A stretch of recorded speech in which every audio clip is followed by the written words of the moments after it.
شروع کرتے ہیں.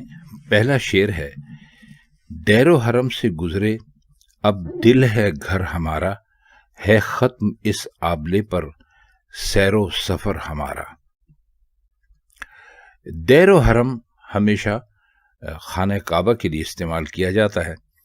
مسلمانوں کے مقدس مقامات آپ سب اچھی طرح جانتے ہیں.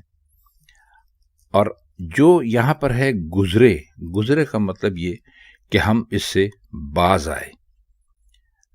آبلہ جو کہا ہے انہوں نے اس شعر میں، وہ دل کو کہا ہے. خاص مسئلہ تو نہیں ہے، لیکن آبلے پر سیر و سفر تمام ہونا، یعنی آبلے ہی میں سفر کرنا تھوڑا بہت دلچسپ ضرور ہے. میر کو یہ مضمون بہت پسند تھا اور انہوں نے کئی جگہ اپنے اشعار میں اس کا ذکر بھی کیا ہے. تو بات دلچسپ یہ ہے کہ وہ یہ فرماتے ہیں کہ ہمیں دیر و حرم جانے کی کوئی ضرورت نہیں ہے، ہمارا دل ہی ہمارے لیے دیر و حرم ہے، اور اسی میں ہماری سیر ہوتی رہتی ہے اور اسی کے اندر ہم سفر کرتے رہتے ہیں. اگر آپ اس شعر کو صوفیزم کے حوالے سے دیکھیں تب بھی اس شعر کی اپنی جگہ بہت اہمیت ہے، کیونکہ دل کے اندر سفر کرنا ایک بہت دلچسپ بات ہے جسے میر جیسے استاد ہی اپنے شعروں میں برت سکتے تھے. دل میں سفر کرنے کا مطلب ایک یہ بھی ہو سکتا ہے کہ اگر انسان اپنے دل کو اتنا پاک اور صاف کر لے کہ وہ خدا کے گھر کی طرح ہو جائے تو اس سے زیادہ بہتر بات اور کیا ہو سکتی ہے. دوسرا شعر ہے تیرے آئینے کی تمثال ہم نہ پوچھو اس دشت میں نہیں ہے پیدا اثر ہمارا. یہ شعر بھی ایک طرح سے صوفیزم کی طرف جاتا ہے. تمثال کا مطلب ہوتا ہے تصویر، یا اگر آپ آج کی زبان میں کہہ لیں تو فوٹو کہہ سکتے ہیں. دشت کہتے ہیں جنگل کو، ویرانے کو، صحرا کو. تو فرماتے وہ یہ ہیں کہ ہمارا کوئی وجود نہیں، یا اگر ہمارا وجود ہے بھی تو نہ ہونے کے برابر ہے. میر نے اسے تھوڑے سے نئے انداز میں باندھا ہے. اب اس میں جو ہے کہ معشوق کے آئینے میں نظر آنے والی صورت اپنے آپ کو قرار دیا ہے. بات تو دلچسپ ہے، لیکن اس میں بھی تھوڑا سا ابہام ہے. اب معشوق کے آئینے میں جو صورت نظر آئے گی وہ معشوق کی بھی ہو سکتی ہے. اگر ایسا ہے تو پہلے مصرے کی روح سے ہم میں اور معشوق کے جلوے میں کوئی بات ایک جیسی ضرور ہے. اب یہ بات ایسی بھی ہو سکتی ہے کہ جس پہ معشوق کو اور ان کو دونوں کو حیرت ہے، کیونکہ معشوق کی جو صورت آئینے میں دکھائی دے رہی ہے وہ معشوق کو دیکھ کر حیران رہ جاتی ہے اور کچھ بولتی نہیں. ہم بس بت کی طرح خاموش اور بے حس و حرکت ہیں. اس معنی کی روشنی میں نہ پوچھو کا جو انہوں نے استعمال کیا ہے وہ بڑا معنی خیز ہے. اور آئینے کی تمثال ہونے سے یہ مراد بھی ہو سکتی ہے کہ ہم تیرے آئینے کی صورت ہیں، یعنی جس طرح تیرا آئینہ تیرے جلوے کے اثر سے حیرت میں رہ جاتا ہے، ساکت رہ جاتا ہے، کھڑے کا کھڑا رہ جاتا ہے، اسی طرح ہم بھی ہیں. اور یہ جو لفظ استعمال کیے ہیں اس دشت، اس سے مراد پوری کائنات بھی ہو سکتی ہے، اور دشت عشق بھی ہو سکتا ہے جو ایک عام دشت استعمال ہوتا ہے شاعری میں. تجھ میں محویت کے باعث ہم اس قدر کھو گئے ہیں کہ تیرے آئینے کی تمثال کی طرح ہے. یعنی ہمارا کوئی نشان دشت عشق میں نہیں ہے، یا ہم اس دشت میں کوئی نشان چھوڑ کر نہیں جائیں گے. تو ہمارا کوئی ٹھکانہ نہیں ہے، کوئی پتہ نہیں ہے، کوئی نشان نہیں ہے. اور مزے کی بات یہ ہے کہ خود کو آئینہ یا تمثال آئینہ جیسی چیز سے تشبیہ دے کر اپنی تعریف خود بھی کر ڈالی ہے.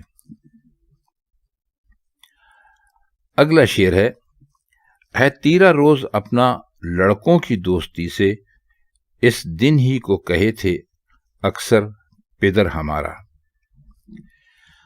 اب لڑکوں کی دوستی پر پہلے بات کر لیتے ہیں تیرا روز۔ تیرا کہتے ہیں اندھیرے کو، تاریکی کو۔ تیرا روز یعنی تاریک دن، یعنی ایک ایسا دن جو کسی کو دیکھنا نہیں چاہیے مگر دیکھنا پڑ رہا ہے۔ اور پدر کہتے ہیں باپ کو۔ اب یہ ایک عجیب و غریب بات ہے کہ میر کے لڑکوں کا شوقین ہونے کی بہت سارے جو ہمارے نقاد ہیں یا جنہوں نے میر کی شرح کی ہے یا جو میر کے شعروں کو سمجھنے سمجھانے کی بات کرتے ہیں، سبھی نے اس بات کو تسلیم کیا ہے کہ میر کی لڑکوں سے دوستی کی طرف تو رجحان ضرور تھا۔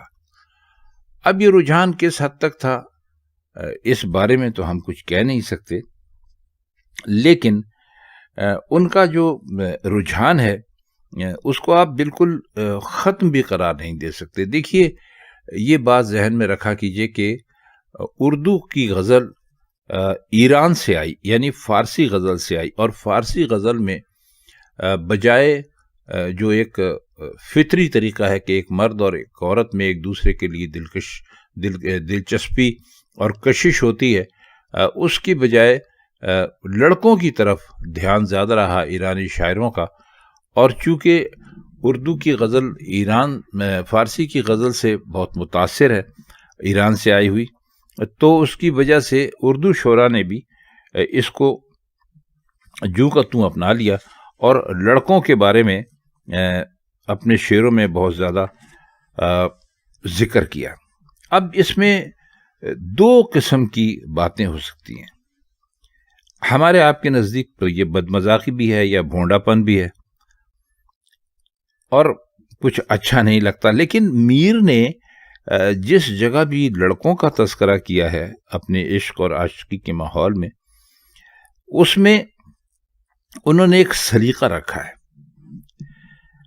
اچھا، اس شعر میں ایک دلچسپ بات یہ ہے کہ انہوں نے کہا ہے، اپنے باپ کا ذکر کیا ہے، یعنی اس شعر میں شاعر کا باپ اس سے کہہ رہا ہے کہ بھائی یہ جو لڑکوں سے دوستی ہے اس کی وجہ سے تو بہت برے دن دیکھے گا، اور لڑکوں سے کبھی دوستی مت کرنا، یہ بہت نقصان کا اور گھاٹے کا سودا ہے۔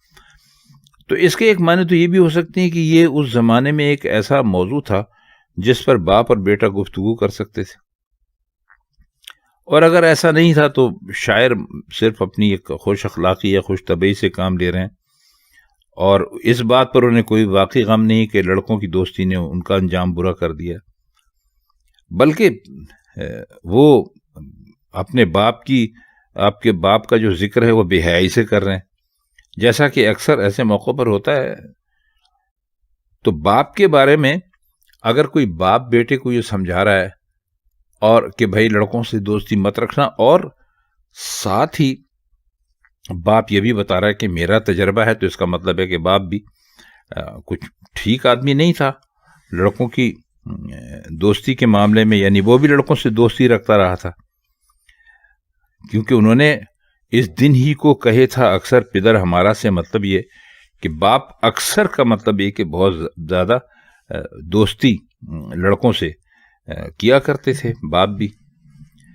اچھا، اس شعر میں اگر ایک طرح سے ایک طنز ہے تو ایک طرح سے یعنی اپنی بے حیائی کا طنز کے ساتھ ساتھ یہ بھی بتایا کہ بھئی لڑکوں سے دوستی کرنا چھوڑا نہیں ہے، اس کا ارادہ نہیں ہے، یہ صرف بتاتے ہیں کہ ہمیں لڑکوں سے دوستی کرنے میں چونکہ یہ دن ہمیں دیکھنا پڑا تو ہمارا باپ بھی ہمیں اس کے لیے منع کیا کرتا تھا، یہاں پہنچ کر انہوں نے بات ختم کر دی۔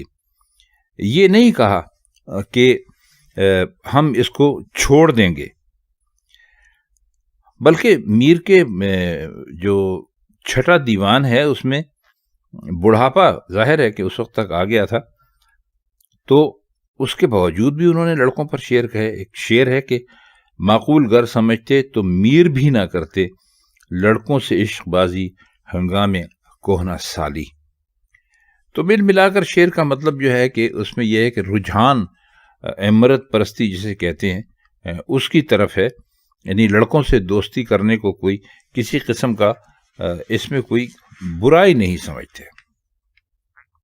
آخری شعر ہے، نشو و نما ہے اپنی جو گرد باد انوکھی، بالیدہ خاک رہ سے ہے یہ شجر ہمارا۔ نشو و نما کا مطلب ہوتا ہے پھلنا پھولنا بڑھنا، گرد باد کا مطلب آپ سب جانتے ہیں، بالیدہ کا مطلب ہوتا ہے، یہ بھی تقریباً ویسے ہی مطلب ہے، سرسبز ہونا، بڑھنا پھولنا، خاک راہ یعنی راستے کی، مٹی یا دھول۔ اب اس میں شجر سے مراد آپ صرف عام جو درخت ہم اور آپ دیکھتے ہیں وہ نہ لیجئے، اس سے مراد اپنا قد بھی ہو سکتا ہے، اپنی شخصیت بھی ہو سکتی ہے، اپنی ہستی بھی ہو سکتی ہے۔ درخت کے اگنے کے لیے پانی اور مٹی دونوں کی ضرورت ہوتی ہے۔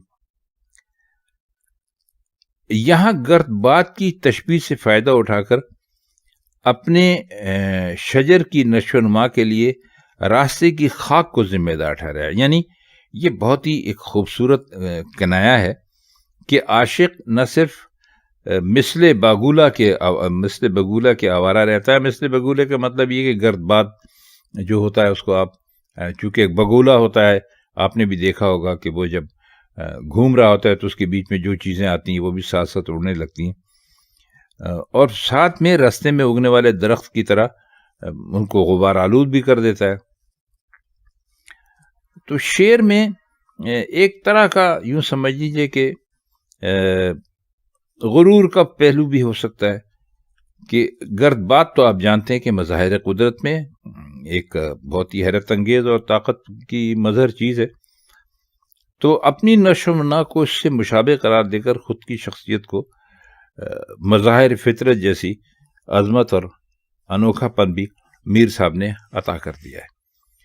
اگر آپ اس شعر کا دو چار سطروں میں مطلب نکالنے کی کوشش کریں تو وہ یہ کہتے ہیں کہ مجھے تو بڑھنا تھا، پھلنا تھا، پھولنا تھا، اور اس کے لیے چاہے کتنا ہی میں گرد باد کے اندر ہوتا تب بھی میری یہ شخصیت کسی نہ کسی طرح بڑھ کر اور نمایاں ہو کر اسی طرح سامنے آتی کہ جس طرح کے اس وقت ہے۔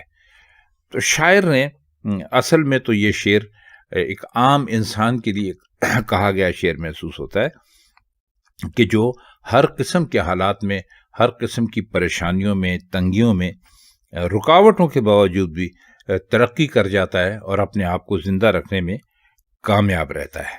تو خواتین حضرات، یہ میر صاحب کی اس غزل کی کچھ اشعار کی تشریح تھی۔ آپ کو اگر اچھی لگی ہو تو ہمارے چینل کو لائک اور سبسکرائب ضرور کر دیجیے گا۔ اب ہم چاہتے ہیں آپ سے اجازت۔ اللہ حافظ۔